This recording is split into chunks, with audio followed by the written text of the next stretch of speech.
Okay, well, thank you for being here. Welcome to the regular meeting of the El Centro City Council. Thank you for being here with us today on Tuesday, January 20th. Let's begin the meeting with roll call, please. Mayor Silva, it's 5:59. Can we wait? Oh, I have to wait 20 seconds. 20 Okay. seconds.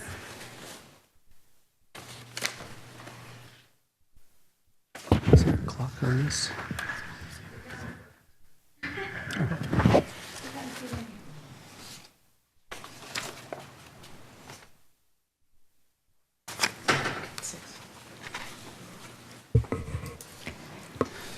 Councilmember Sanders? Roll call. Oh, here? Mayor Pro Tem Jackson? Here. Mayor Silva? Present. Councilmember Villegas Walker? Here. And Councilmember Cardenas? Present. I'd like to ask Mr. Cardenas to lead us with the Pledge of Allegiance, and then I'd like to welcome and recognize Pastor Ruben Quintero with the Imperial Valley Vineyard, who will give us the invocation, please. So, Mr. Cardenas.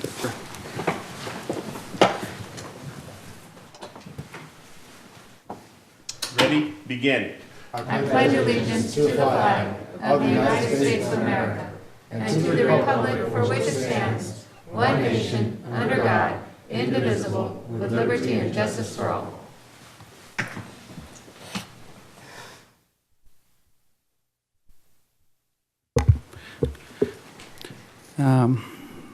Good evening to everybody.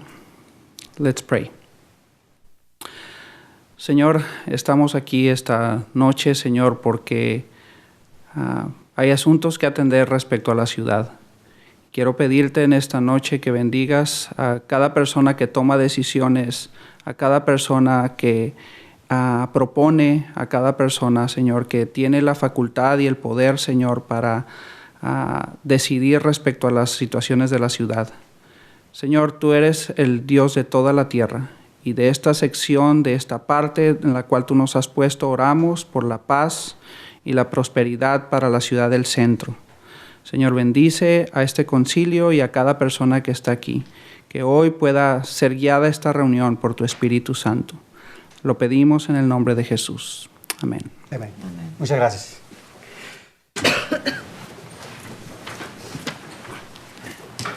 Okay, we have our report out of closed session, which will include a report from our December 16th meeting and as well as earlier today. Ms. Becker? Thank you, Mr. Mayor.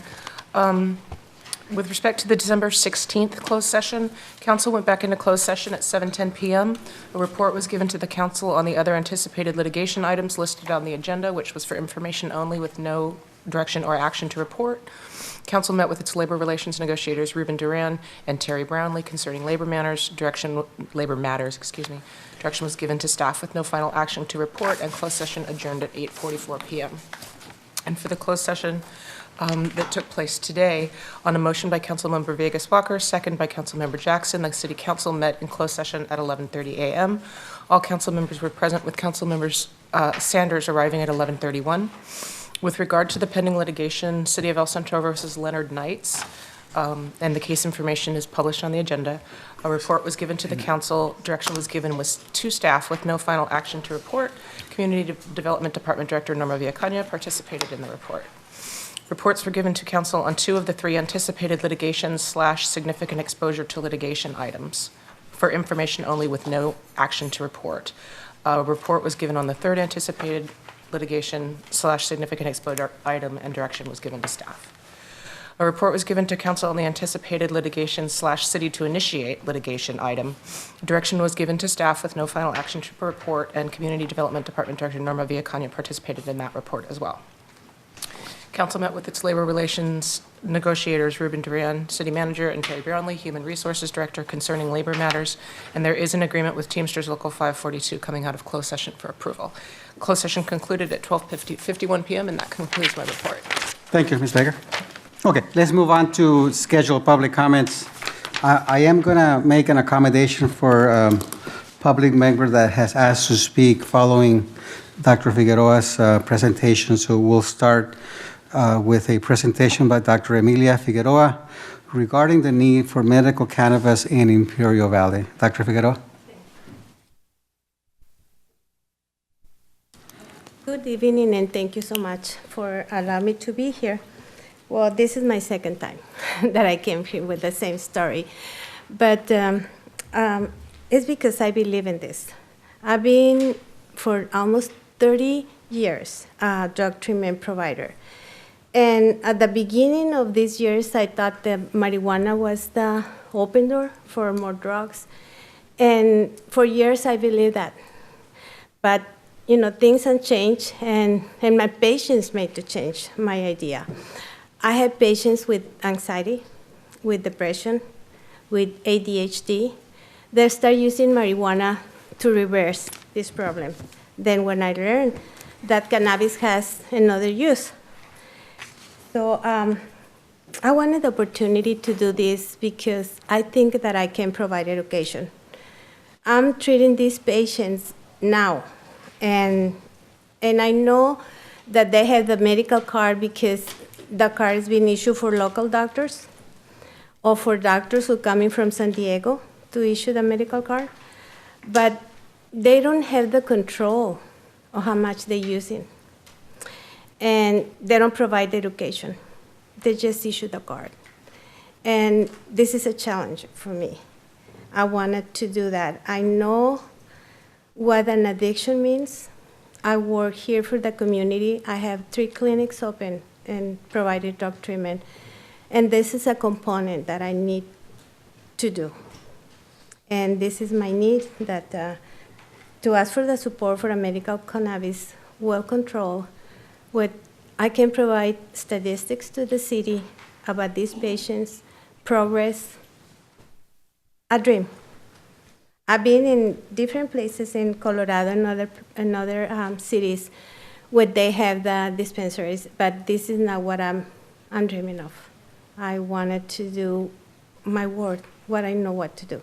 So this is the reason for me to stand here tonight and ask for the support again. They told me that to wait until the federal law were more flexible. I think it is. And if it's going to be one opportunity to do this, I'm raising my hand to do that. So they say a lot of things about cannabis, wonderful things, and epilepsy, pain, cancer. Some are true, some are not. They say ugly things about cannabis, but I think this is at the time for here in the Valley, we have our own idea what it is. So this is what I want to say. Thank you very much. Ms. Vicaña, do we have any, can you refresh our memory as to where we might be in terms of our process? And also, are there any updates that you're aware of, Ms. Becker or Ms. Vicaña? Yes. The moratorium that the council placed expires in July. So the intent was to come back before June to revisit the whether to allow the use or not. Now, what we're proposing to do, probably in March or maybe sooner, we'll come back to council and request direction as to how council wants to continue, whether they want to continue with the moratorium or whether they want to proceed with maybe some revisions to the current ordinance, where the current ordinance allows for issuing permits, which we had hoped would bring some clarity to legislation that would bring clarity to the whole medicinal marijuana challenge that we're facing. And unfortunately, the legislation did not pass, and so that lack of clarity remains.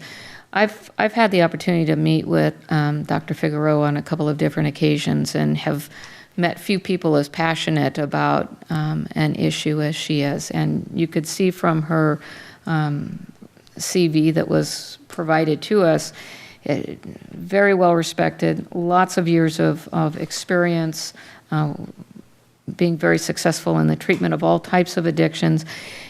For me, the issue comes down to what is it that our community would like us to see. So part of when you come back, Ms. Villacaña, I'm going to be very, very interested in the type of public outreach that we can provide to gather information. When we held hearings before, as we went through to get us to the point of adopting the ordinance, it seemed to me we had a lot of public testimony and not a single person that I recall spoke in opposition to us moving forward with the dispensary. We collectively elected to put it on hold until there was more clarity because of the federal threats to come in and create a lot of havoc. So if I had to gauge public opinion at that point in time, I would have said that there was overwhelming support for us to move forward with that. So prior to the moratorium then coming to an end, Okay. I think we really need to have an effective public outreach effort Yeah. for us to figure out what's the mood of the community now. And I think, as I recall, the direction from the council as well was that let's make a decision. We Absolutely. have pushed this We've kicked the can down the several road. times. Right. It's time to either say yes or nay, based on input, based on the necessities of our community. But I think you're absolutely correct. We need to finalize this. Okay. Mr. Mayor, if I may, there are several other components that possibly could be looked at as well. One was the location of the dispensaries and the regulatory concerns as it relates to the purity of the cannabis. Those were the two issues that seemed to be problematic at the time, if I recall. And we're trying to decide, again, where do we locate it? And I think we had, what, two? We had two designated areas. Actually, and that's something that we need to revisit because at that time we were thinking about issuing permits, lottery type of thing, that if we do away with that and we just allow it by zone, by area, then we got to make sure that we meet all the requirements, that it's not near a school, near a park, and so forth. So we need to go back and revisit that. And even designated areas may create a concern because some of the property owners that are within those designated areas were opposing to leasing their property for these for the use. Maybe what we need is a public workshop. Okay. And Ms. Sanders, I had forgotten that you had went on that field trip. Yes. In San Francisco to the Yes. dispensary, so you have a great deal of insight and information that you could share. And can I just get clarity? I mean, currently they do have access. If they choose to grow it, they have correct. access. Is that correct? That's correct. So if they chose to grow this on their own, they have access. They're allowed so many plants per patient. So today they have access, correct? Yes, that's correct. Okay. So I guess Mayor, if I may. I'm not sure what the concern is. One of the things that Ms. Viacana and I, we were talking about our strategy approaching this, is when we bring this to you, as part of that report, is also to clarify and to make very clear that you're addressing only the issue of the dispensary. There is no question about the individual that have the proper documentation of growing it or forming their own co-ops. This has to do with the forming of businesses. Right. And if it was not in the form of a business, we're not even involved. So that's the only reason we're having this discussion. These are about businesses. I appreciate Councilmember Villegas Walker's comments. I would encourage too that we also get input from our police chief and that he be a part of that as well. I'm just curious to see what his view is on it, and not only him, but his officers and public safety in general. I think it's important that they're part of that public hearing and forum as well. And when we had the discussion, Mr. Cardinal, we had that full Okay. discussion. But it's time to have it again, particularly because you weren't here. But I think things have changed. It's been at least, what, 2 years, 3 years? 3 years. Since, so it's time. And I think in that regard, was it you and others that went up and toured? Yes, Palm Desert, Palm Springs area. So it may be time to touch base with those folks and see what's been the history then. Have there been an increased calls for service, or has it been relatively calm and We'll do just that. update all of that information for us so we can make an informed decision? Do we know if Dr. Figueroa, is she approaching other cities in our county as well, or is it just El Centro, or have you approached any other city in our county? Of course. Was here in El Centro.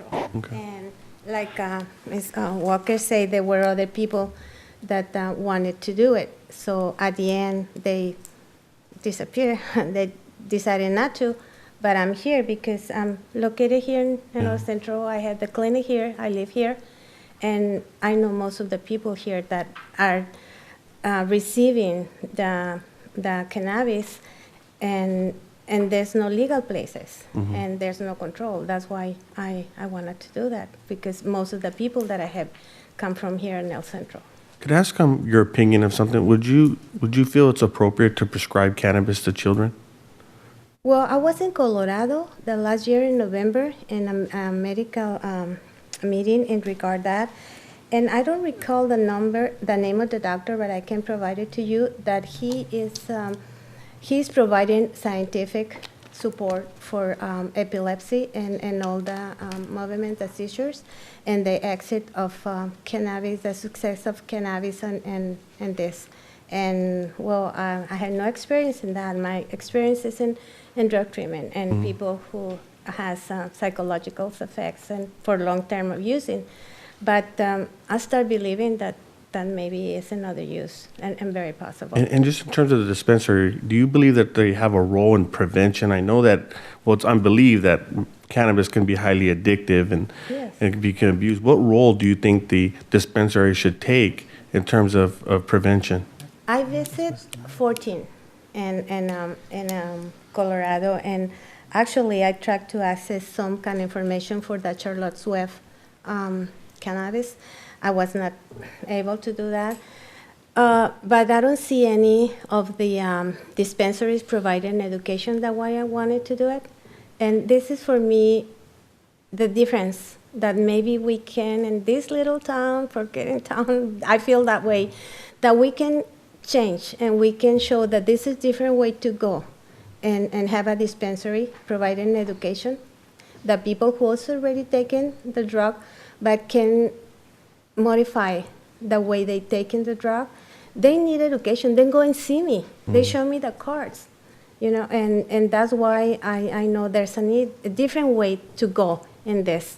And I'm not saying that I can do the difference, but I wish to. But what I'm hearing, though, is that you support some sort of prevention and counseling. Absolutely. Very good. That's very the, encouraging. That's the idea, because Very a encouraging to hear. dispensary to be dispensary, for me, is the same. I won't, have any other idea, any other wish to provide education and treatment along with what I've been doing, because I know the way they're using, the needs they have.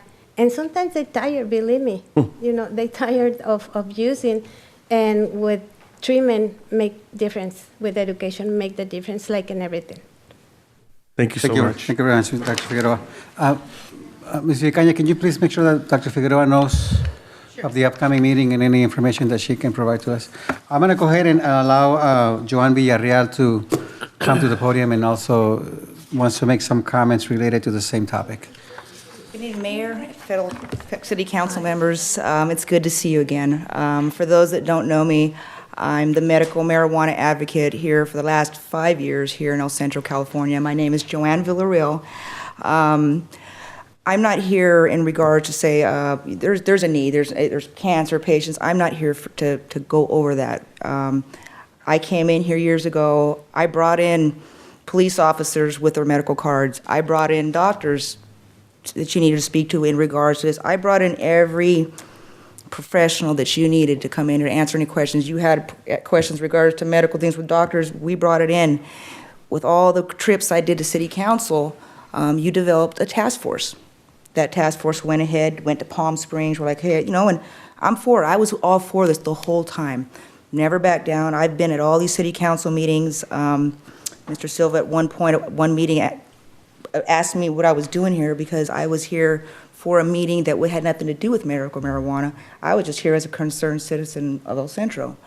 I've waited, and it's not that I disappeared when all this stuff in federal law was going on, and yeah, you got scared. That's okay. That's okay. And we were getting ready to put our application in, I think, that week. I mean, this happened on a Friday, and our applications were supposed to be in on a Monday, and it was like something like that time frame right there where it stopped.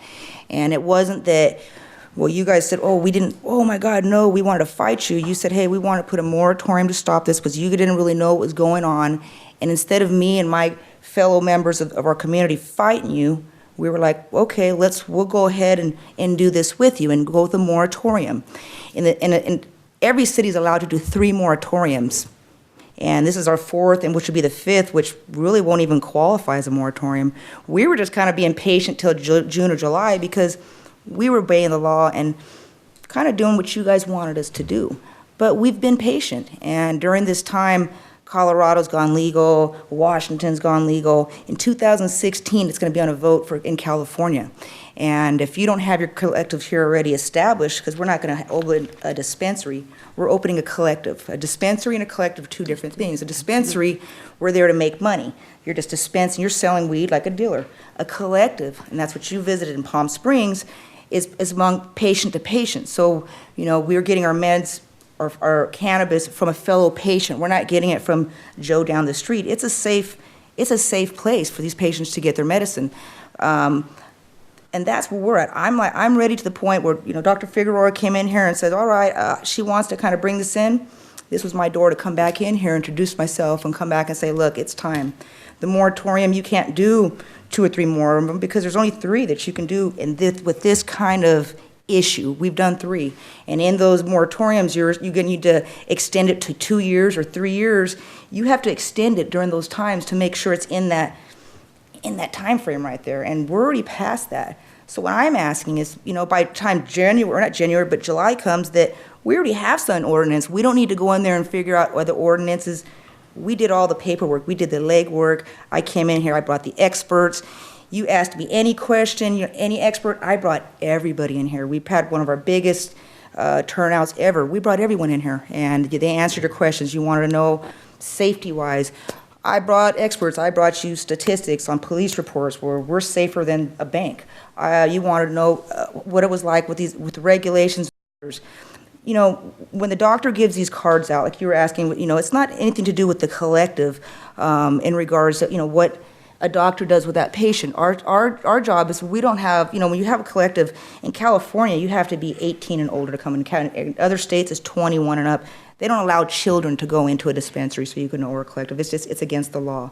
What a caretaker is, and what to answer your question is, if a doctor is given a child, and who, I don't know the child's name or the age, they might not be smoking marijuana. They might be ingesting it. They might be having a tincture with or drops for this patient. But that's up to the doctor. What the patient needs is up to the doctor. That's the doctor-patient privilege. That's between the doctor and the patient.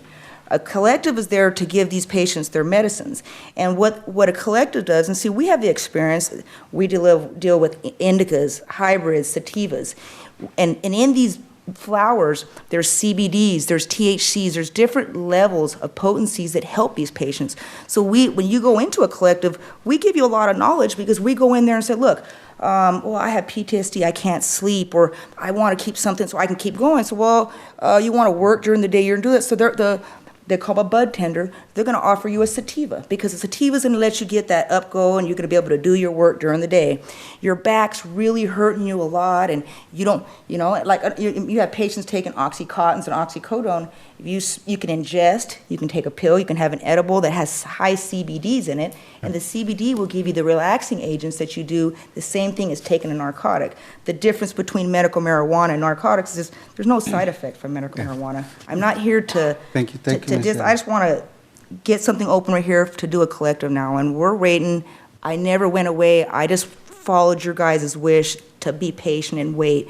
I didn't want to come in here and stir things up with you and say, why didn't we fight it? Because I'm here to work with you. I'm not here to fight you. And everyone that came in here, we're not here to fight you. We're here to work with you as a community. And the same patients that came with me 5 years ago have increased. They're still here, and they're still in need. Thank you very much, Ms. Fiera. Thank you. Thank you. Okay, our next scheduled presentation is by Daniel Ochoa Jr. And just wants to talk to us in regards to a homeless shelter. Danny.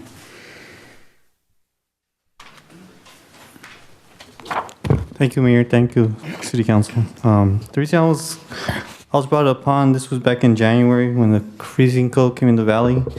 You guys got the statistics already from COC and the all the statistics I emailed you guys. Just hopefully you guys got to see that as well. They're doing point count training this week. And hopefully, as I've seen in the Valley and El Centro, especially in Adams and around El Centro, around Lucky's, they're around the El Centro. And I know due to population, they've been growing, coming in from state, in-state. I personally been working with the shelter in Calexico, volunteering over there as well. And hopefully we could work together and collaborate with all the agencies in Pearl Valley, and hopefully we could open a shelter temporarily due to the coldness. That's what I came for. Question? Questions for Mr. Ochoa? I just, in regards to our CDBG funds, are we currently, Ms. Piedra, if you may, are we currently supporting programs that help homeless populations? I believe Women Haven and House of Hope, we are supporting that and have showing some initiative in those areas. That's correct? Okay. Mr. Ochoa, there's been a number of articles in the paper with regard to Calexico and the success that Calexico has had, I think, in kind of coming together to discuss potential solutions, temporary or maybe longer term, with addressing the homeless population. There's been a great deal of research that it's not so much just providing a temporary shelter, but finding a holistic way to find shelter for our homeless population and then address the litany of needs that they have, whether it's substance abuse or other needs that they have. So what's the continuum of care that we're looking to do here? I mean, simply providing shelter, I'm hoping that there's a bigger strategic plan behind this. On that plan, yes. I was talking to Richard from Neighborhood Housing Calexico, and I brought the idea last year about every city should have tiny houses, which is 10,000 per house, but due to private funding, could help on that step on progressing those chronic ones that move on and don't move on. I mean, those are the ones you're looking at. Personally, I was there in 2009, and there's two could testify that too on the board here. They know who I am. And for me, I was in a shelter, but that was different. They helped me. I went to Behavioral Health and went on forth on that, and that got me back where I'm at.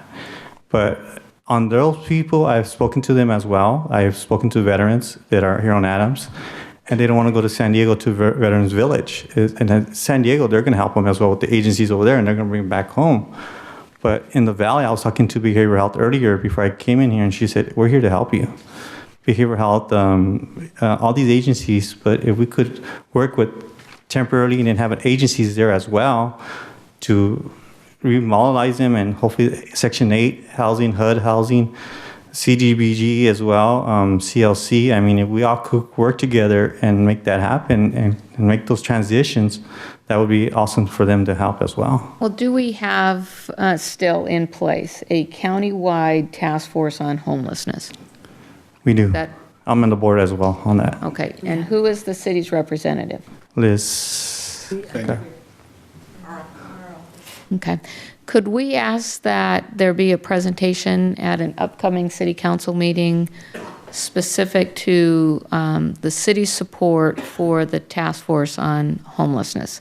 And how comprehensive is that strategic plan with regard to addressing the needs of the homeless population? Because I think, Mr. Ochoa, what you've identified is there's a boatload of agencies out there, but we all need to be on the same book and page, pulling together those resources so that there's not a duplication and that we're all kind of looking at this holistically. And I think the point is that officially, we don't have a shelter in El Centro, correct? There's not. We have 2 women's, but we don't got a men's shelter here for men alone. Women Haven and Catholic Charities have for women here, but not for men. Not in the city of El Centro. Not the city of El Centro, yeah. Not in the city of El Centro. There's one in Calexico. And I think to speak to the issue of some of the challenges, even though there's multiple agencies working on this, the biggest challenge was location and then the 4 walls, the building in which to house individuals. There has been the biggest challenge. How do we actually get individuals into the building and have them be accommodated? a lot of things have been done in the past, as you remember, and we've tried multiple facets, providing them information as it relates to job opportunities, providing information as it relates to how they might go about meeting their other personal needs, and then, most importantly, how do we keep them off the street in the cold weather and in, well, any weather when the elements are not conducive. And then children. This affects children and families. And of course, the continuing funding. I mean, many times the operational costs of those shelters is what keeps doors closed, because those are expensive operations to run. So I think the idea of getting a report, Ms. Piedra, as to where we might be and what has the city, how we participated and what we can do if possible.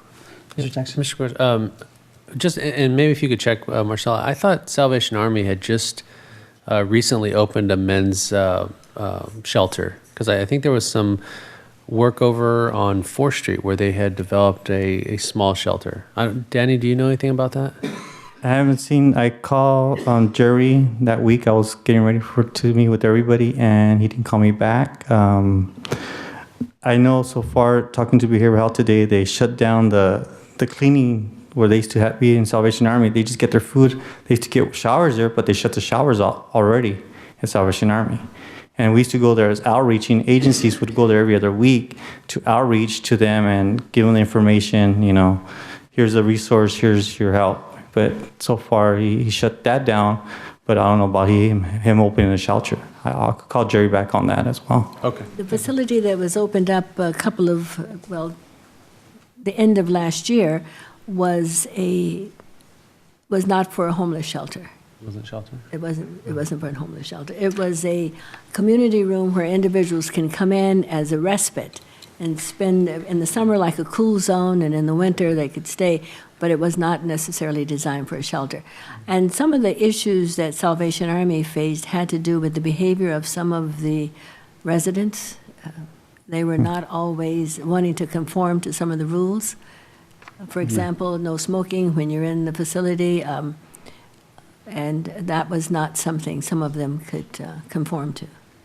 Seemed to me we used the Armory on 4th Street as a temporary shelter several years ago. That's not available. If you think about it, we have some empty buildings that if we could find the money to rehab them would be phenomenal. I contacted, now you said that, I contacted the sergeant yesterday and the day before yesterday from San Diego and Pearl Valley National Guard Army, because I do my Homeless Connect there or whatever I do, events I do personally with my foundation. He said we can't use the facility because it's part-timers in there that are in that facility. They're assigned there now. They're assigned as part-time. They can be full-time. It's all part-time. They come from San Diego. They come from Riverside. Yeah. But my next plan was looking at Brawley because that facility is not even used. I spoke to Mayor, General Manager, Roseanne Moore. I spoke to her recently, and she said that's another eye-opener for me in Brawley. That facility, and I said we'll be call-checking, calibrating with her, but I mean, Centro, I just spoke to the sergeant recently. Ms. Pedra, when would be a viable time to bring this back?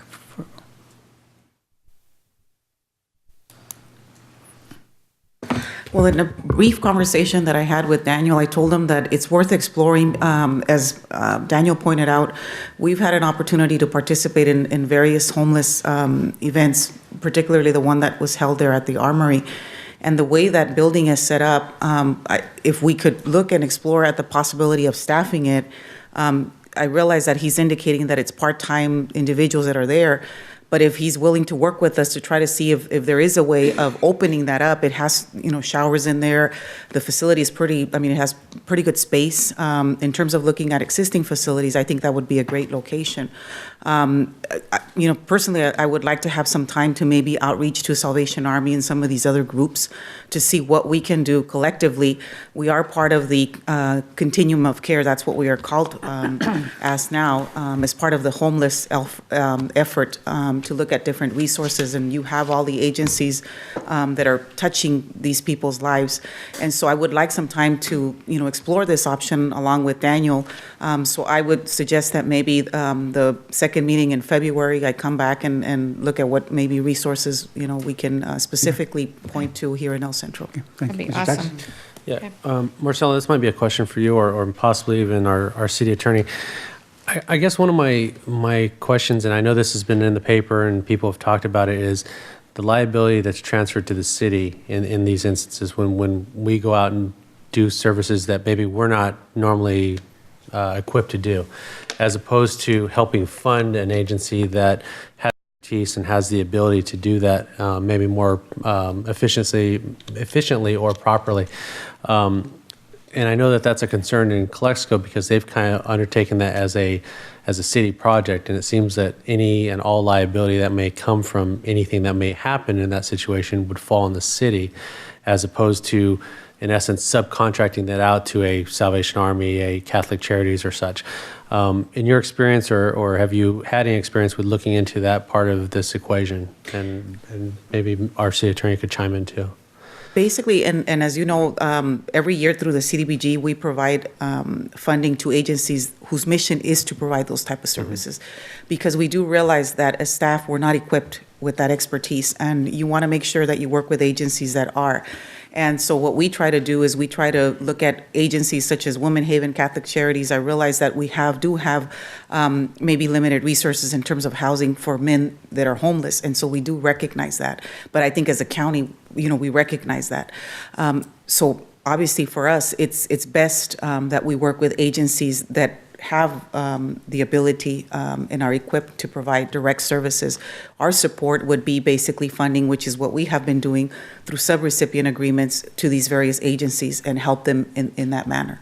So in our situation, we're not looking at trying to Be direct providers. be a no. direct provider like Calexico's doing. That's correct. Okay. No. And you would concur with that, Chris, as far as where we should try to be with this situation? Yes. Okay. Thank Thank you very much. Any other comments from the council? Thank you very much. One final comment, Yes, Mr. Mayor, please. and that is the homelessness, when we've been doing it in the past for the Salvation Army, the individuals who have come in, it was not designed to be a permanent housing. And it is designed for individuals to get their footing, be able to hopefully find a job, and then move forward. And so we're looking at something that's long-term. And many of them have been from one facility to the other and have stayed much longer than the designated time that was allotted, at least for the Salvation Army. Thank you, Ms. Sanders. Okay, consent agenda consists of items 3 to 11. Any member of the council wishes to pull any items for discussion? Mr. Mayor, I apologize. I should have told you in advance, but I would like to pull item 6 and also item 11. Okay, so items 6 and 11 have been pulled. Is there a motion to approve the remaining items? 3, 4, and 5, and 7, 8, 9, and 10. I'd say so moved. I think we're waiting for a button. Waiting for buttons. Yeah, We're all poised. We're ready. ready to go.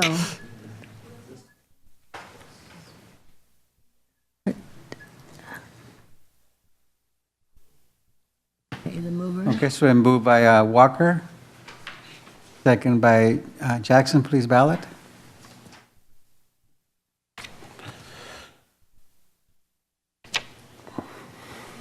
I thought it, okay. Good? Motion carries. Okay, thank you. And that reminds me that I was reminded by Ms. Caldwell that when we pull things out of consent, she needs a little bit of time to manipulate the. Yeah. So, I apologize for that, that's Mayor it. Silva. There's no need to apologize Which for one that. are you pulling, 6? Okay, so let's, Mr. Cardenas, item number 6. Yeah, I just wanted to pull it, and again, this is such an important item to me, and in regards to our city library, and I just wanted to just touch base on the information that was provided. First of all, there's a very comprehensive report that Mr. Banks puts together and shares with these library commissioners every month. And I just wanted to ask Ms. Piedra, if I may, I just want to make sure that information will get into the feasibility study. I know that it outlines users and statistical data, but in this comprehensive report that Mr. Banks provides, it's a monthly matrix of different items. For example, we have over 15,000 library card holders, active library card holders in our city. That's 1/3 of our population. In addition to that, there's anywhere from 5,000 to 7,000 visitors a month that are using our library resources. And again, he goes through great effort to put this report in. And I know that the feasibility outlines that they're going to be reviewing that information. Are they going to take that report into consideration, Ms. Piedra? And I don't know if you're familiar with it, the report that he puts together.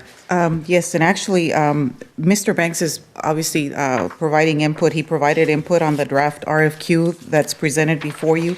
And as you can see, as part of the outreach effort that is going to be conducted as part of the development of this feasibility study, and I'm specifically looking at page 4 of the RFQ, right, which talks about conferring or obviously getting the input from the Library Board of Trustees, City Council, city staff, Friends of the Library, and others to be designated regarding present and needed services, finances, staffing, library spaces, and staff spaces. So it's a pretty comprehensive list of input that's being requested from whichever company ends up being selected to conduct the study. Yeah. Great. And again, I just wanted to share that with our Well, that's a mayor. good point. And I do want to just, two other quick touch points. I did see that the budget, that we have budgeted about $668,000 towards library services. And does the feasibility study also take into account if that's a sufficient amount of budget for a library our size? I know on the back of page 3, it says that the current library budget totals $665,000. Does the feasibility look and make a determination if that's accurate as well? Yes, actually, again, pointing out to page 4, if you look at what the consultant is going to be looking at, it does include an analysis of the library staffing, financing, expenditures, materials collection, and public library development program. Very good. And then one last question, and just in regards to the timeline, I saw that, let's see, on page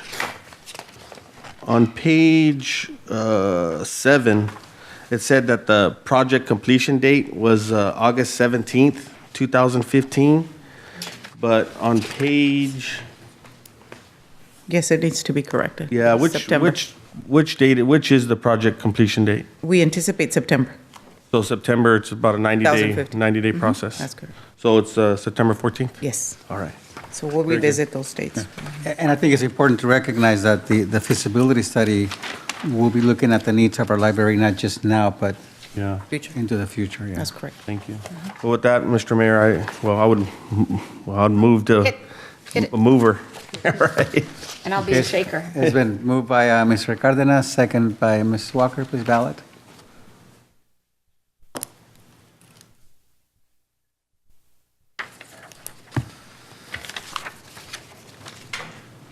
Who's missing? Missing? I am? I pushed the button.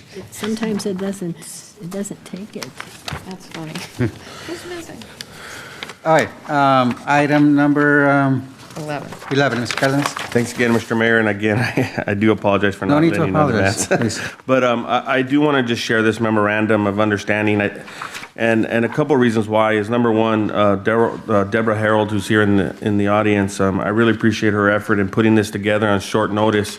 The Community Foundation is actually going to be applying for a grant, and we, as a governing body, decided that it'd probably be in the best interest of not only the foundation, but also the city, that we put together a memorandum of services that we are, or responsibilities between both parties. So it really augments the professionalism among our foundation and our city. And again, I do want to thank Ms. Harold for her support in putting this together. And I am asking for my council members' support on this memorandum of understanding between the city and our foundation as we apply for grants. It's going to be very, very important that we have this in place. I am currently the chair of this board, so I am going to elect to abstain from the vote. But again, I would ask for our council member support for this. Why? Well, I'm gonna maybe lean on council. I feel I have a duty to abstain. Why? I mean, you're not going to get, well, No You financial- don't personally. There's no financial There's gain. no incentive Okay. separate. I mean, you can choose to do so. I don't see that there's a There's not necessity a legal to. And I'll be the reason to do mover. that. Yes. Okay. But I would think you would be a strong advocate for this. absolutely. Okay, then. I just wanted clarity. So I guess clarity would be that I do Just go participate for in the it. vote. All right, then I'm gonna move. No, it's been moved already. Oh, then I'm gonna Now you have second to it. Second. Moved by Jackson, second by Cardenas, please ballot. See, it won't. Great. Thank you very much. Thank you, Deborah. Let's move on to new business item number 12. Is a request for sponsorship by the Imperial Valley Press as it relates to the Imperial Valley Challenge Health Initiative. Gerard. Well, thank you, Mr. Mayor, council members. I've spoken to a few of you about this project that's been going on. We actually launched it in November. It's what it basically boils down to is a 90-day challenge for the Imperial County to lose 100,000 pounds. It's an aggressive goal. It's something we think we really need here. The reason being that the Imperial County is the most overweight and obese county in California and the fourth most obese and overweight county in the United States. So we got some work to do here. So we as a newspaper have taken it on saying, well, we're going to set the challenge out there. We're saying it's a 90-day challenge to 100,000 pounds, but that's kind of our gimmick to get people aware of the situation. It's something we want to do throughout the entire year and roll it year after year after year and leave a healthier lifestyle and have people make a healthier choice. I mean, some of the statistics are 79% of all the people in Imperial County are overweight or obese. 41%. 79%? 79. Wow. And people say that's low. 41% of children between 5 and 25 years are obese or overweight in this county. And if you compare it to California, it's 18% in California. So we're more than double the California average. What that means is it's just moving through the food chain. We're going to see it getting worse and worse. So we just want to make a challenge to the county, make it fun, but have some real clear objectives. We want to lower childhood obesity. We want to lower obesity-related diseases such as heart disease, diabetes, stroke, impact things such as asthma and things that can be helped by good nutrition and exercise. Get people to be more active, because being more active leads to a lot of different things. And it also leads to improved emotional state of mind. And when I wrote that, I was thinking about just feel better.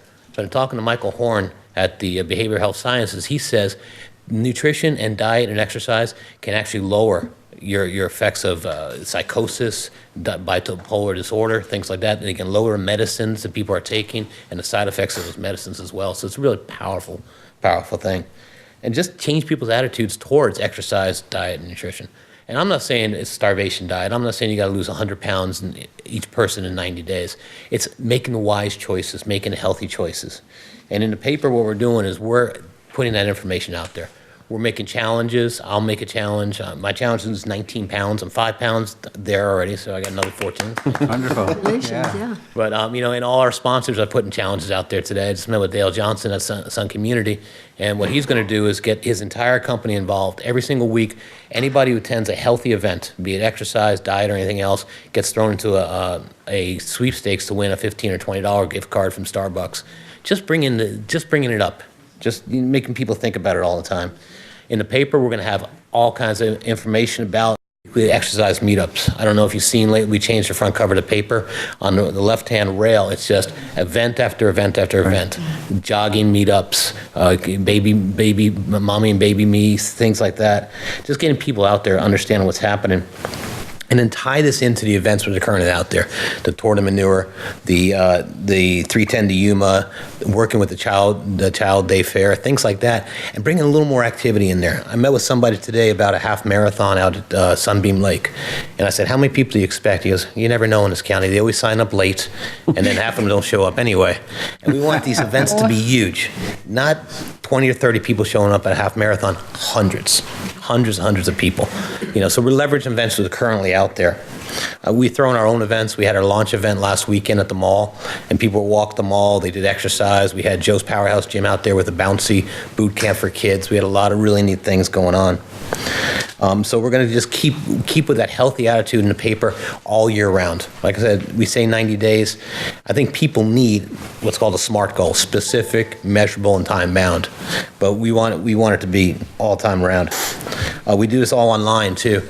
As you know, our online has a paid component now, but we're putting all this information in the free section, so it's open to everybody in the valley. And we want to end this whole event with just a valley-wide day of events. We're working with different people right now. The NAF has the Blue Angel Run. We're going to work with them to add a different component to it where the community can come out afterwards and have an after party on that, and just a lot of really great things. What we're asking for today is that the city of El Centro be a major sponsor, like the city of Imperial, like the county, like First Five. Major sponsorships, $2,500. You get recognition as a major sponsor in the paper. We run ads almost every single day with your logo. Recognition at the events that we hold. The opportunity to give us relevant content, what's going on around the city. I've already worked with Miss Harold over there. She's been great to work with about the opening of the sports complex. We're talking about trying to do a lunchtime brown bag where people go take their lunch to the sports complex, walk a mile, then eat a nice healthy lunch rather than sitting down and eating a meal at their desk. There's a lot of things we can do together, and that's what I'm asking for. I think that's certainly a very commendable and admirable effort that you need, the Ivy Press and yourself personally need to be praised for what you are wanting to do and what you're doing in our community. Certainly supportive of that. Questions from the council or comments from the council? Mr. Jackson? I just have a question. I know that we brought up a conversation a few months back about going forward, how we were going to use monies for sponsorships and things, and I don't know if we've gone anywhere with that or how we're doing that, or no, we've not completed that project. We prepared it. We've adopted it 2 years ago. You actually did that, of how you do sponsorships, but it was never funded. We never had the money to fund a sponsorship program. So you adopted that policy years ago. Again, but you did it right as the recession hit. So we do not have funds. We'd have to take it from the general fund. What we're recommending is we have a number of budgeted activities and fees that we would normally charge that we could throw into this. And that's why we're talking about the in-kind. For example, waiving the fees for a program during a certain period of time so that they're not paying the $1 or the $2. Ms. Piedra, you've looked more into this. Would you like to speak to that at all?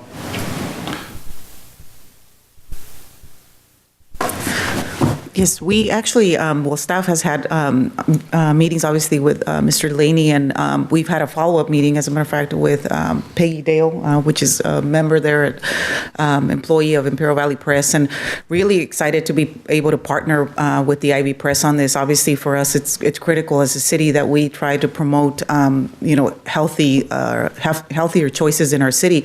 Obviously, with the opening of the sports complex, the gym, and obviously not to mention our parks, we're really trying to look at our programs and ways that we can partner. And so we really see that there's that opportunity to perhaps working within not only the Parks and Recreation budget, but within economic development budget as well. And so those are the areas that we're exploring right now. Thank you. Any other comments? I think this is a very outstanding effort on the part of the paper to illuminate the need. And of course, under Mayor Walker's tenure as mayor, we had that Healthy Cities Active Living, and we moved that forward from the city standpoint. So this seems to segue into what we have been doing and what we want to continue to do. Now, I'm not quite sure what time frame you're asking for that tonight, or some commitment tonight. Yes. Does that commitment exceed what the city manager has offered? You're looking at hard dollars, or would something in kind? There's is a good expense against this whole program. We're, trying to get all 100,000 pounds throughout the county, so it is an expensive process for us. And what we're trying to do also is trying to leverage the event, the things that you currently have here, toward the manure, the sports complex. The more people you can drive to that, the more value you can bring. Now, I need to hear, if you wouldn't mind, Mr. Mayor, again from Mr. Duran. You were saying that currently we have nothing in the budget. It would be general fund. And we're looking, we had tried to establish some kind of parameters on how we might be able to address individuals who came in and would ask for these kinds of sponsorships. I'm not sure if it's for you, Mr. Duran, or for Mrs. Piedra. Mrs. Piedra, you had made reference to CDBG funding and maybe something else, did you say? Well, it wouldn't be necessarily CDBG funds, but it would be basically through maybe funds that we have set aside for, certain advertisement of programs that are health related. So that's, or within programs that we are currently offering through our Parks and Recreation. That would be on the in-kind concept, though. Would it be more in-kind? We could look at a combination. For example, one of the things that we were exploring, as a matter of fact, this morning, in trying to figure out how we can assist and how we can promote, is maybe doing it by event specific. For example, if we are going to be doing an event at the sports complex, which we're planning some events, is how could we possibly provide, maybe some advertisement where we would have to obviously pay cash to provide that kind of advertisement. So we're looking more at maybe program event specific related type of expenses. Okay, so blending, That's blending. correct. Okay. Where we would create some sort of partnership where basically we support their initiative and then also in turn they support our events. Mr. Mayor, can I go after? Well, Mr. Walker had a... Well, I don't think Ms. Sanders was finished. Well, I will yield and then come back if I have a follow-up statement. If we look at the agenda item, we can see that the City of Imperial, City of Brawley, County of Imperial have already all ponied up $2,500. And as the largest city within the City of El Centro, and I think the population that stands to benefit the most from this challenge, because if you think about us being the center of commerce during the day, and to the presenter's point, our population swells during the daytime. And so if we are going to be utilizing our facilities, our parks, we really are going to get the most bang for the buck. So I personally think we need to step up, just as these other cities in the county have done, and support the request for $2,500, as well as leverage our facilities. Because in the long run, guys, well, the short and long term, this is a quality of life issue that could have, lifelong changing effects on our population. And I think, as to Ms. Sanders' point, it truly is a continuation of some very exciting things that we've supported in the past. Mr. Cardenas? Yeah, and again, I'm in support of this. I just was a little confused too. When I see in-kind, usually I think of in-kind as being non-monetary. So, I'm seeing that the city manager recommends a $2,500 in-kind sponsorship through the use of Parks and Recs facilities. And again, that's telling me that we're going to potentially provide in-kind services that are maybe given on the part of Parks and Recs. And then I see the fiscal impact that, no, this is $2,500 that's coming from our reserves. So I guess what I'm seeing, and I'm in support of it, but ultimately this is $2,500 cash that we're going to give to support this initiative. Is that? I think that's Mrs. Walker's recommendation, as I heard her. The recommendation from Mr. Duran is that we do an in-kind sponsorship. Up to $2,500. But Mrs. Walker is suggesting or recommending that we do both the cash sponsorship as well as contribution through other means, through our facilities and other venues. So, well, I'm prepared to support her and second her motion if that is a motion. Yes. Was there more? Is there more discussion? Okay. No, I have no further statements. Mrs. Anything else, sir? No, just, if you do become sponsors, we will support all those events free of charge because we try to drive people to healthy events. So anything you got, we will help you on that. Thank you. Motion by Walker, second by Sanders, please ballot.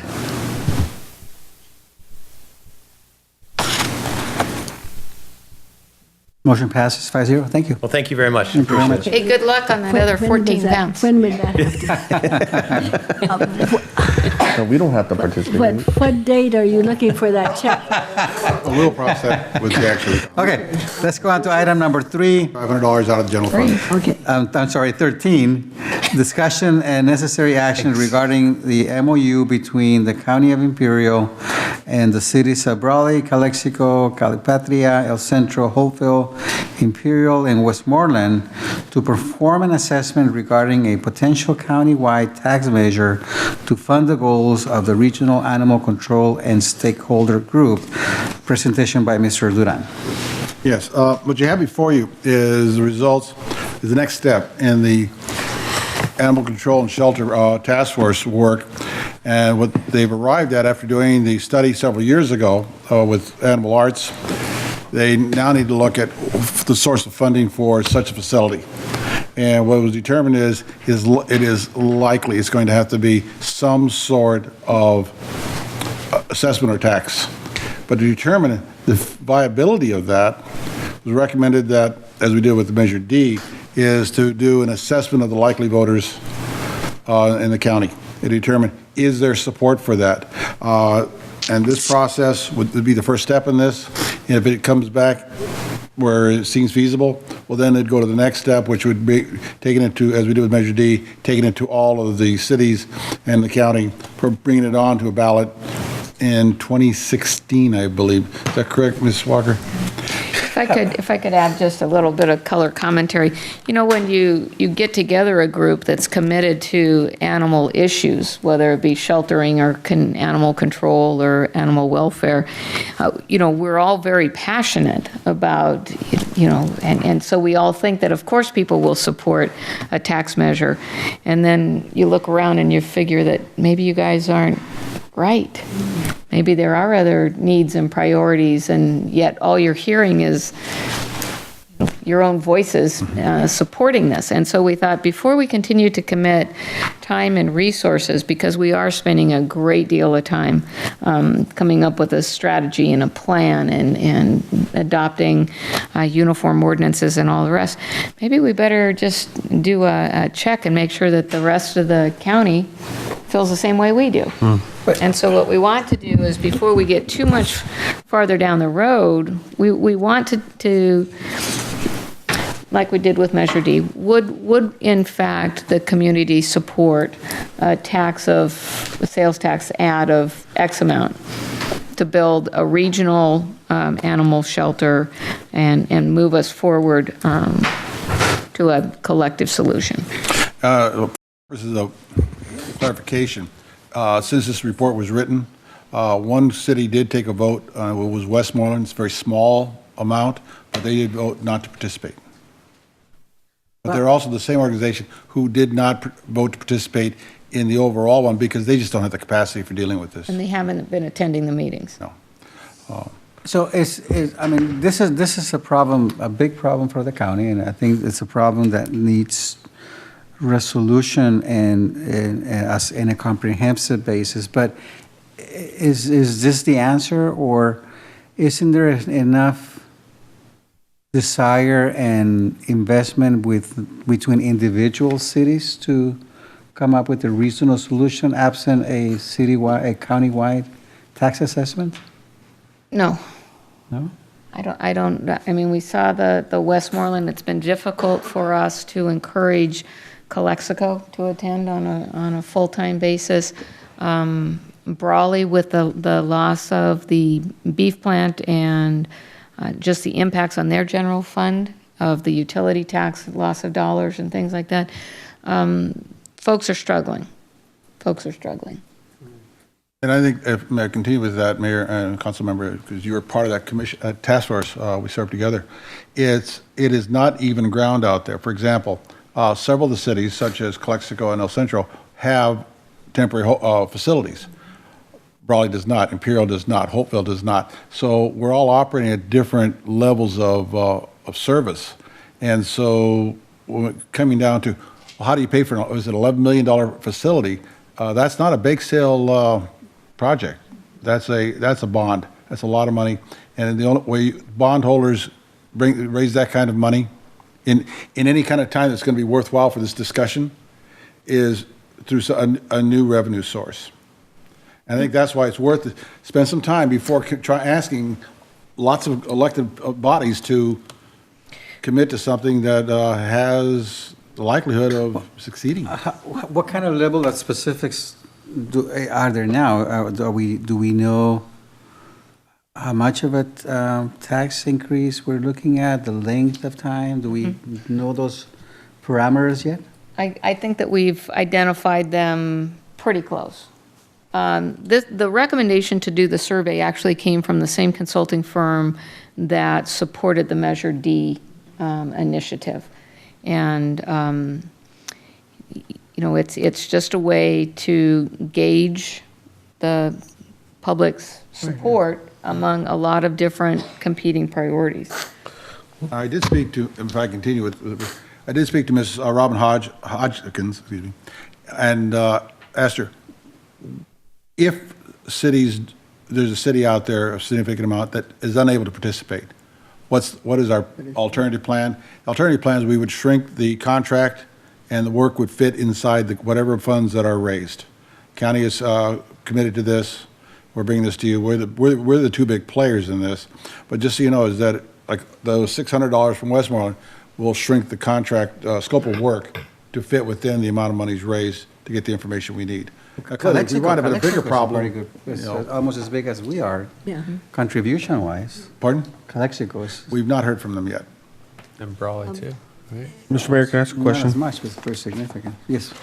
Just in regards to budgeted costs for animal control, I mean, do we know what we spend annually on animal control, and does that cost align with the assessment cost as proposed here?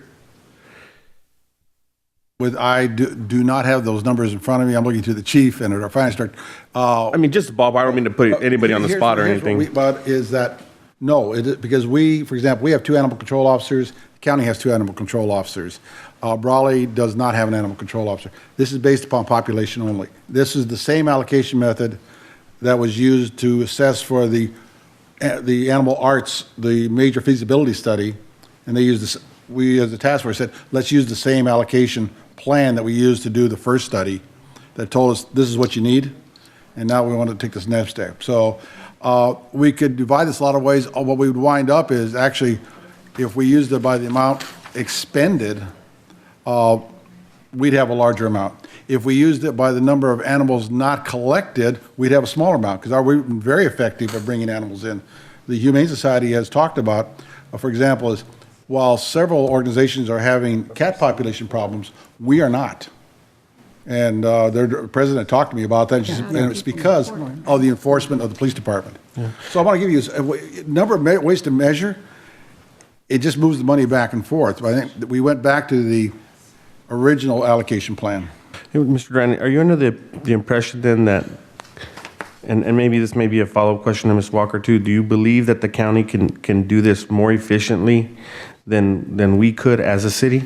Oh, without a doubt. The county? Yes. The county, our county? As collectively coming together with a regional plan for animal control, without a doubt. Because we look at the very, very fragmented approach to animal control and sheltering needs that we have right now. What the Humane Society is doing is not sustainable. Mm-hmm. And they are at the table with us. They're the first ones to acknowledge that they are so far afield from what their mission should be as part of the Humane Society. Like Mr. Duran was saying, we're one of the few cities that actually has full-time dedicated resources as animal control officers. Mm-hmm. Everybody else contracts with the county.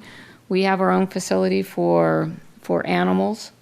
Others don't. I mean, it is truly the biggest hodgepodge that if we collectively came together with one shelter, with a consistent ordinance with regard to animal control issues, consistent enforcement across the board, I think that it would make a tremendous difference in our county. And the great thing is, when the county puts its mind together to solve a problem like we did with Measure D, amazing things can happen. And I think that everyone that serves on this task force believes exactly the same thing with regard to regional animal shelter needs. the study that was prepared by the Animal Arts Group, in my 17 years of serving on the city council, I have never seen a feasibility study that was so well done. And spot on. I agree. When are the other communities considering this for their? Over the next 2 to 3 weeks. Okay.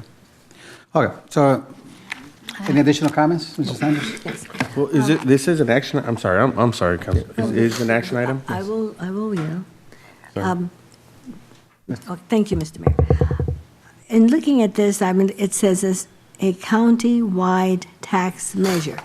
You don't define whether it's a sales tax or a property tax. Which, sales tax? Sales tax? Okay. We remember with Measure D, former council member Edney and I became the Speakers Bureau. I don't recall seeing any county folks out there on the campaign trail. I'm sorry to say that, but I don't recall any. So this then would become, in my view, something that El Centro would truly have to participate in, probably, and perform the heavy lifting. So if we want to do this, are you considering either or just sales tax? Ms. Walker, I believe the Fitch and Associates are going to look at this from their expertise of how to parse those questions. Okay, so we get the best information. Okay. They walked us through, there's 2 types of votes.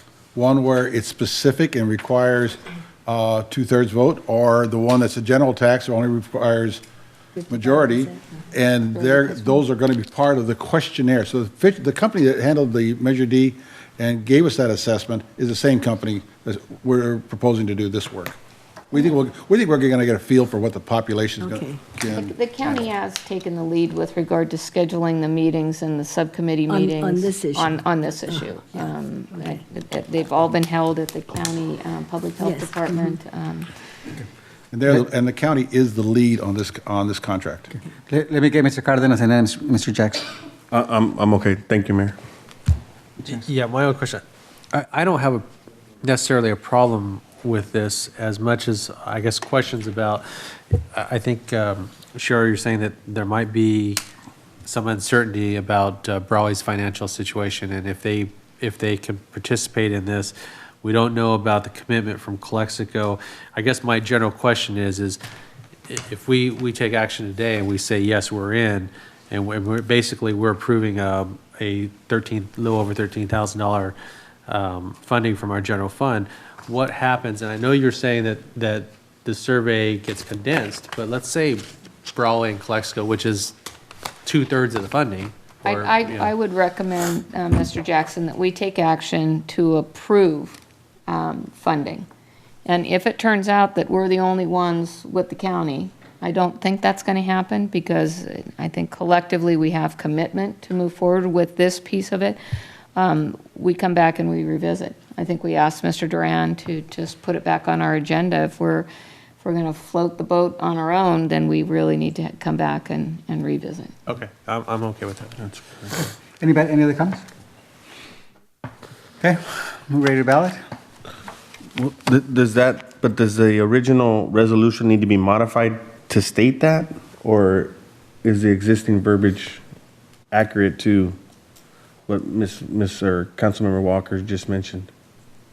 Well, I think, Councilmember, is that you can pass this resolution, this authority, but in your motion indicate, but don't send the check until there's determined that this is a feasible project. So there's a motion by Jackson, second by Walker, to adopt Resolution 15. What's the number, Mrs. Scala? 1503. Resolution of the City Council of the City of El Centro, California, approving an MOU between the City of El Centro, the County of Imperial, the cities of Brawley, Calexico, Calipatria, Holtville, Imperial, and Westmoreland for payment for a fair share percentage of the cost of an animal shelter needs assessment in order to evaluate the viability of a countywide tax measure, with the provision that if the contributions do not materialize as presented, that we revisit. Very good. Okay, any other comments, please ballot?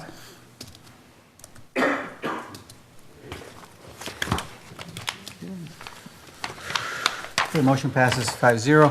Let's go ahead and take the item that came out of closed session, which will be resolution number 15-04. Resolution of the City Council of the City of El Centro establishing terms and conditions of employment, including compensation for fiscal year 2014-2015 for Teamsters Local number 542. Do we need to, motion to add the item? So a motion to add by Jackson, second by Walker, please ballot. Motion passes 5-0. Is there a motion to approve the resolution as presented? Motion by Cardenas, second by Walker, please ballot.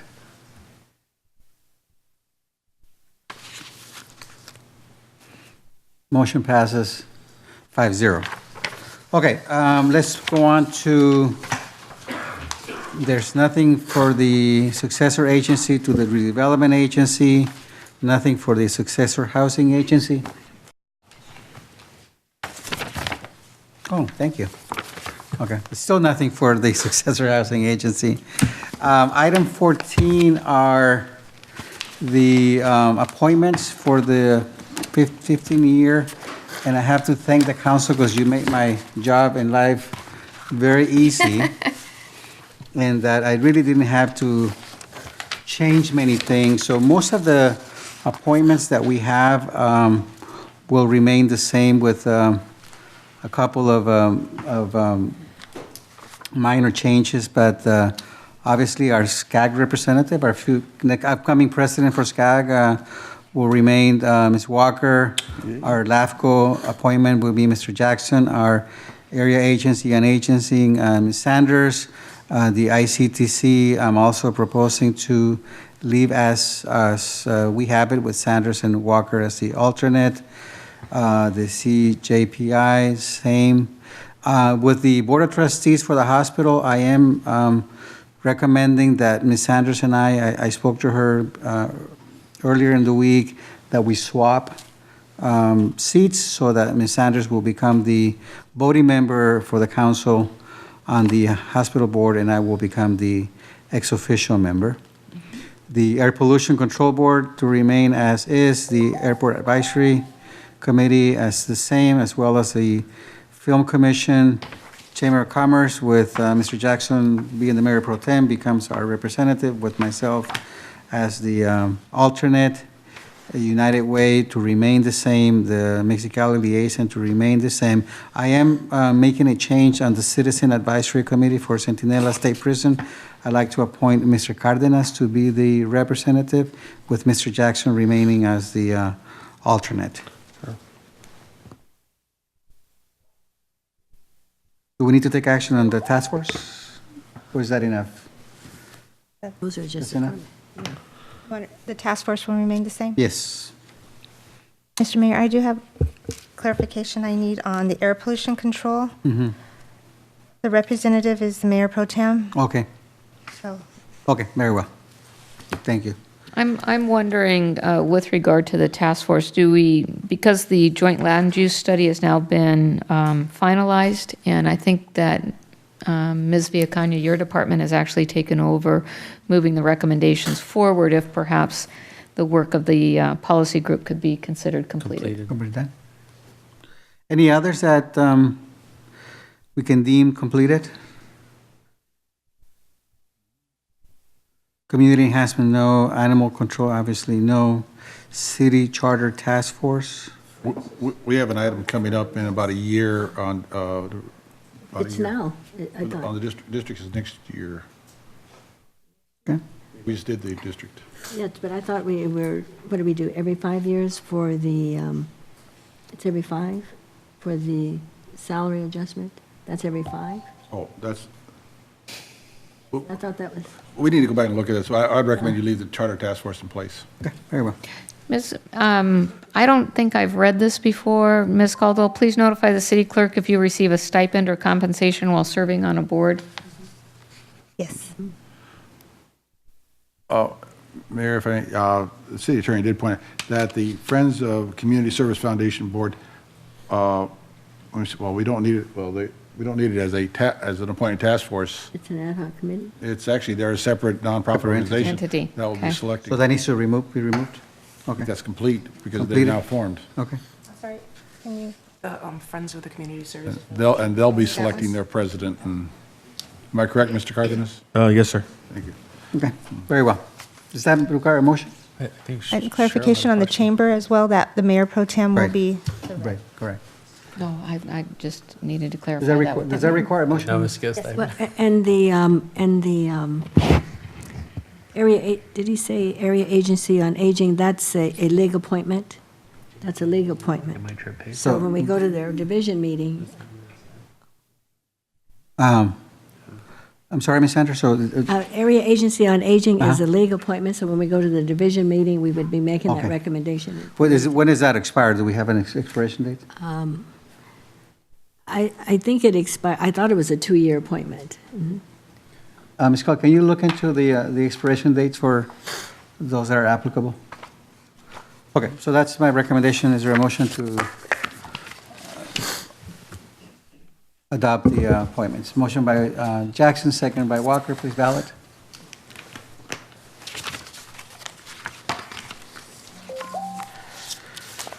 Ms. Okay. Caldwell, can we get hard copies in our boxes of those appointments, please? Thank you.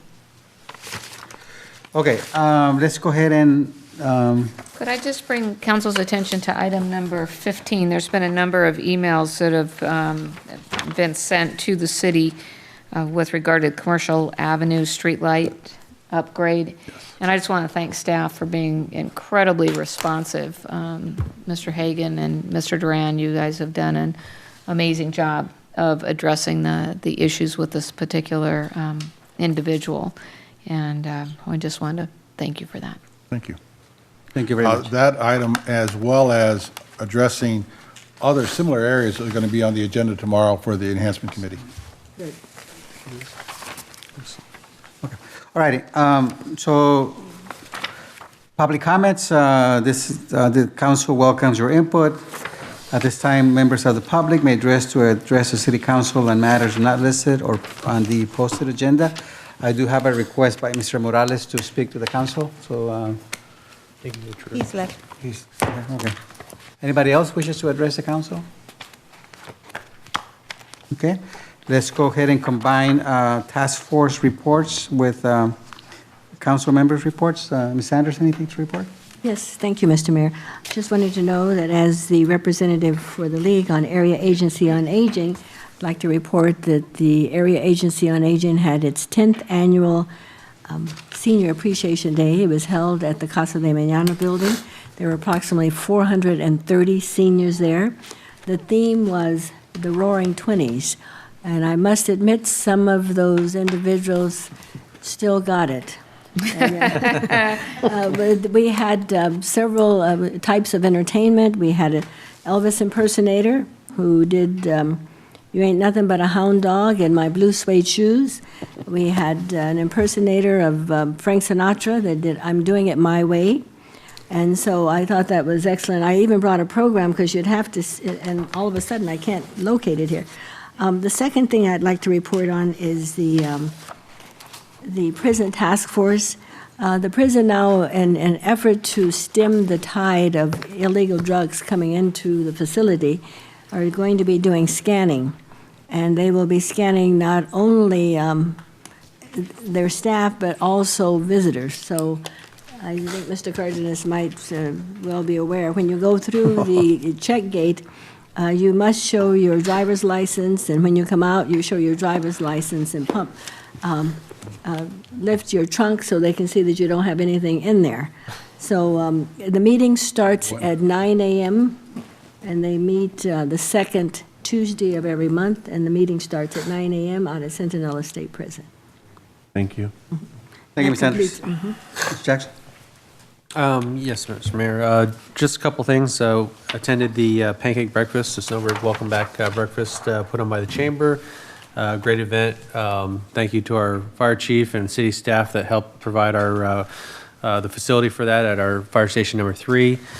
Attended the county swearing in of all the new county officials a couple weeks ago, and also a enjoyable 90th birthday party for our local El Centro Kiwanis Club, and I thought that was Ms. Sanders was there, Mr. Cardenas was there, and really great event. A lot of the we'll call old timers came back from a lot of different areas throughout the United States. Actually, Wow.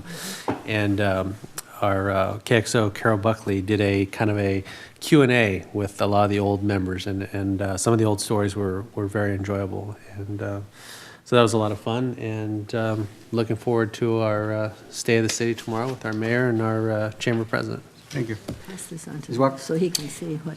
Want to remind council that we will be having a presentation, I don't know if it's next meeting or the meeting after that, with regard to the essential air service. There have been 2 proposals that have been submitted, one by the current carrier and the other, I think, by Great Lakes.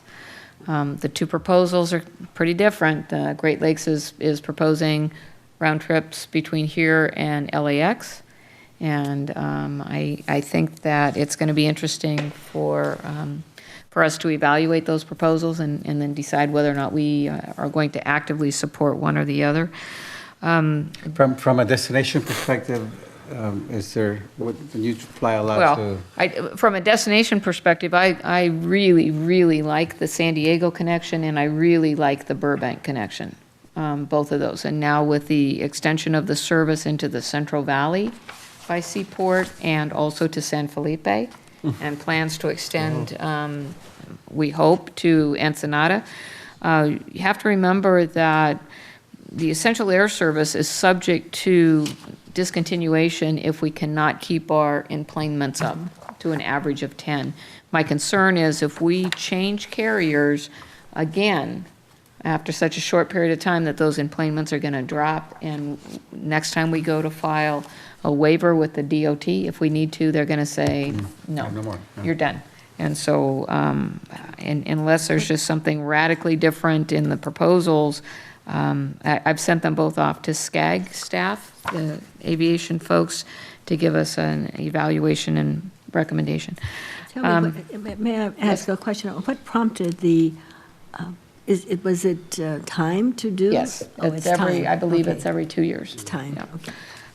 Had the opportunity to attend the Chamber of Commerce monthly mixer at the community center. Great job by staff putting that together, and crowning of our new king and queen, Mardi Gras, at Les and Terry Rogers. That was a lot of fun.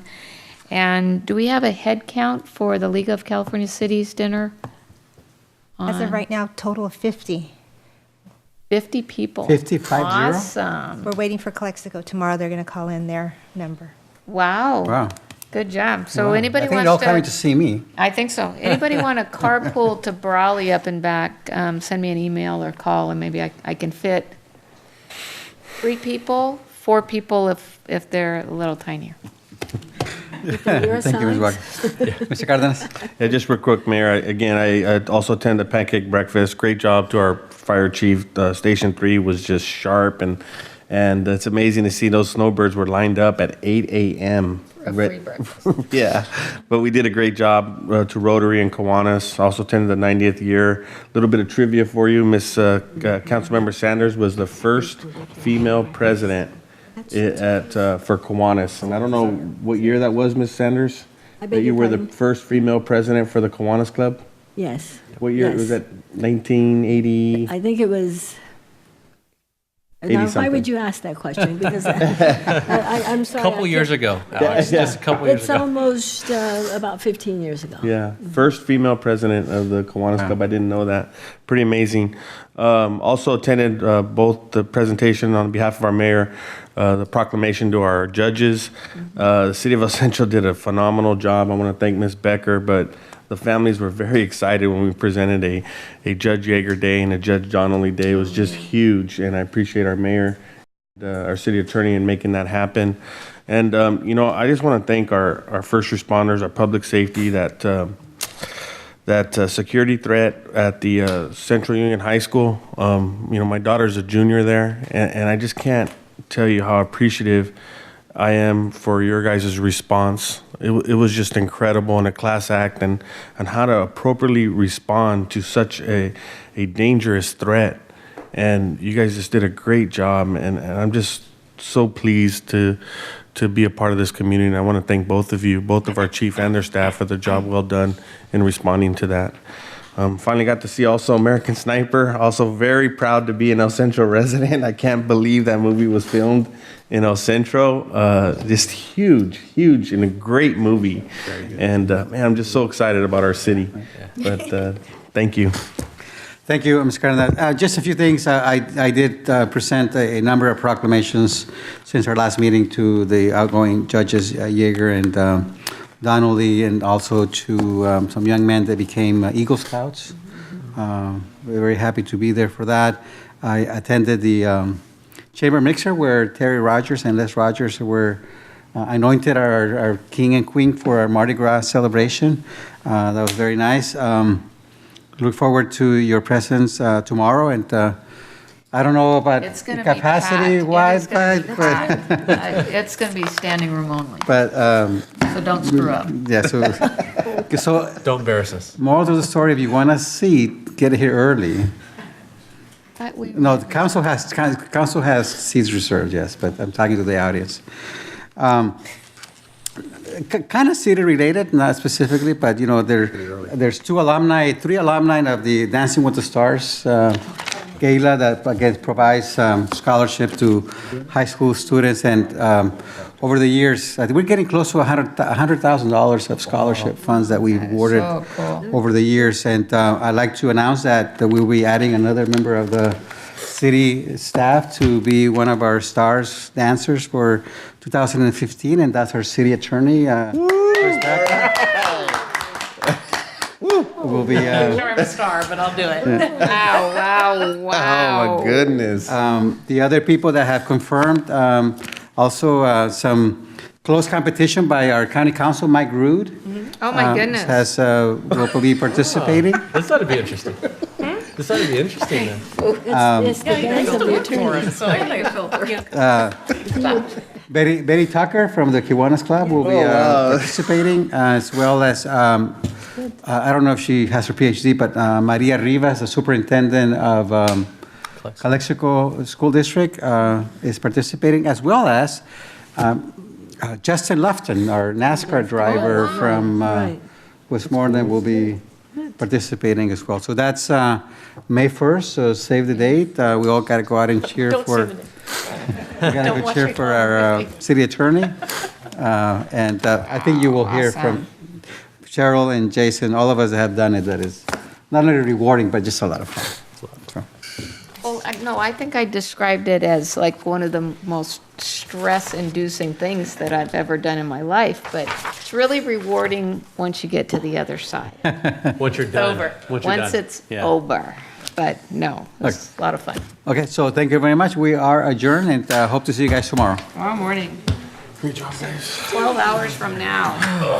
So 7:30, right? 7:30. Yeah. All right, so I'm closing We're gonna have to research it. We're not sitting up on the dais. By the way, for council members, these seats are available. I hit close, so I'm back at this main page, and then I just hit exit. We're gonna save seats, but sometimes people don't follow instructions. Where are you gonna stand? Well, I know, but I was just They're gonna thinking, put the podium. he's making his presentation. Put that podium right here. Right, he's gonna stand right there, and they're bringing the podium up. Well, then well, we'll see. But think, we're gonna save seats, but sometimes people are, Oh, Chrissy. don't follow instructions. I'm terrified.